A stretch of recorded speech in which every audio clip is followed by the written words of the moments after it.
Hey everybody, happy Sunday and happy 4th of July weekend to all of you. Hopefully you're staying safe and healthy out there. Curious to hear from those of you, I guess in the States, how you celebrated 4th of July. Did you guys go out somewhere? Did you guys do barbecues? You know, obviously things have been interrupted. I know locally here by me, they've canceled a lot of the firework displays and things like that. So I actually just did a little super small barbecue at a friend's house. There was not a lot of us, and we were kind of like gathered, but outside and trying to do our best to keep the distance just in case and all that fun stuff. So I'm just curious for those of you watching that celebrate, what did you guys do? So I'd love to hear the chime in of different comments and did you get to see fireworks? You know, all of that good stuff. So yeah, so this week's lineup, coming straight from my humidor, it's kind of a mixture again of just a variety of different cigars that I've had in my humidor. Some of these have been on the list before. I think all of them have been at some point on my top fives throughout the last year or so. Just again, in case you missed it, I have been going through my large humidor and just kind of rotating through different cigars and trying to revisit some that maybe I haven't smoked a lot of, or maybe I have in the past and they've just kind of been tucked away. So anywho, here's my list. Starting with number 5, we have the Guardian of the Farm Night Watch. So love this series. Obviously I'm a dog lover, so I loved the whole concept behind the name and everything. And remind me to come back to that later at the end of this video because I have a question for you guys. But this one is featuring a Nicaraguan shade grown Corojo Maduro wrapper, Nicaraguan binder and filler. So with this one you get some nice baking spices, light citrus on it, black pepper. It's an overall very balanced cigar. There's not a ton of complexity to it as far as like, you know, every third is not going to give you a significantly different flavor profile. It's fairly consistent throughout the entire smoke, which for me sometimes is nice. It's just kind of one of those go-to effortless, again, good with coffee type of easy cigars to smoke. These come in right around the $10 price point range in most places, but just I like them. I've seen mixed things about them. I've had some people that chimed in and said that they didn't have a good experience with this particular cigar, like it didn't burn well. I haven't had that happen to me, knock on wood. All the ones that I've smoked have been fine. And again, I liked the somewhat simple, balanced flavor profile that it offered. Again, not too crazy and complex, just kind of steady all the way throughout with a fairly consistent flavor profile in all thirds of the Guardian of the Farm on the Night Watch this time. Moving on to number 4, we have the Charter Oak Connecticut, and this is a U.S. Connecticut grown wrapper on this one over Nicaraguan binder and filler. This is done by Nick Melillo of Foundation Cigar Company, kind of paying tribute to both of his, I guess you would call them roots. He grew up in Connecticut and he has a family farm out there, and also spent a lot of time in Nicaragua and has his whole, you know, tribute line to that. So this is kind of combining those two things. It's a very inexpensive cigar, so it's a great one if you can find it. Grab a box. He has a Connecticut and I believe a Maduro version. But again, simple, good flavor, nothing too crazy, fairly consistent. The Connecticut one is more of a milder cigar, so again, perfect for morning coffee. Again, I know you guys are tired of hearing it, but you know, it's a good coffee smoke. Or if you're not a coffee drinker, it's a good just kind of morning, early in the day. It's not too strong.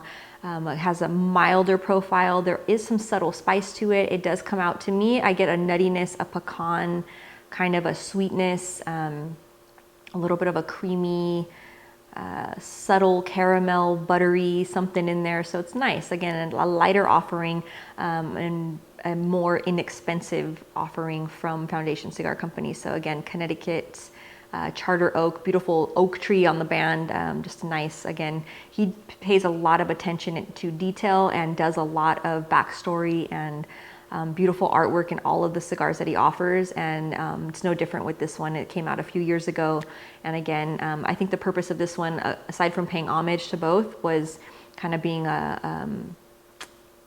a less expensive cigar, for lack of better term. So we always appreciate that. I know I do.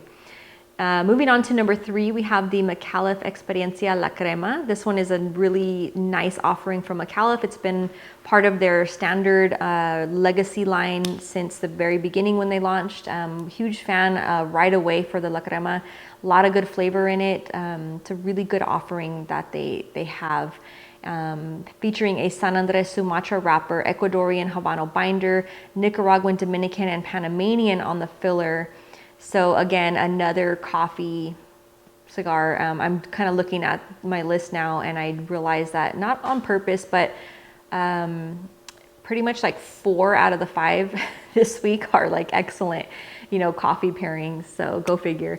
Wasn't even intentional on it. I always do that. Like I relook at it and it's like, oh, wait a minute. Yeah. So this one also is a really nice offering with coffee.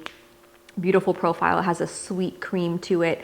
It's a lighter kind of a cinnamon spice. There's some nutmeg, a little bit of a light pepper. There's some vanilla and cedar in that one. Just again, a beautiful offering from Micallef Cigar. And if you're not a member of their ambassador program, they still have that going on. You can sign up. They do a lot of different chatter and giveaways and lots of fun stuff on their ambassador program site, which you can find through Facebook. But yeah, just a cool program that they have and a really nice offering on their cigars. So moving on to number 2 this week, I had to throw a Lancero in there. This time it's the Warfighter Garrison Lancero. I have had this in my lineup before, but I just thought it was it's a cool looking cigar. It's a cool smoke. Again, Lancero. So of course I'm impressed with that. This one has a Habano Oscuro Maduro, this time from Honduras for the wrapper, a Connecticut binder, a Nicaraguan and Habano binder. Notes of leather, kind of earthy. It definitely has some spice to it. The smoke itself turns into kind of a creamier offering, but again, it's a good overall. Like if you're a big Maduro fan, this is a really nice offering. With these different complex notes that come through. It is very balanced and it smokes very well, especially for a Lancero. So huge fan of that one. If you can find it, I will be honest, this particular cigar is probably harder to find in most brick and mortars, but definitely worth it if you can find it. Pick up a few of them, keep them in your humidor. They're just a fun smoke. So moving on to number 1 this week, we have the Sobremesa Brulee. Beautiful offering, and as I mentioned it a few minutes ago, yeah, this is definitely another one that just pairs remarkably well with coffee, especially if you put cream in your coffee. Now, I don't do that very often. Every little bit, I'll treat myself and add some half and half to a coffee.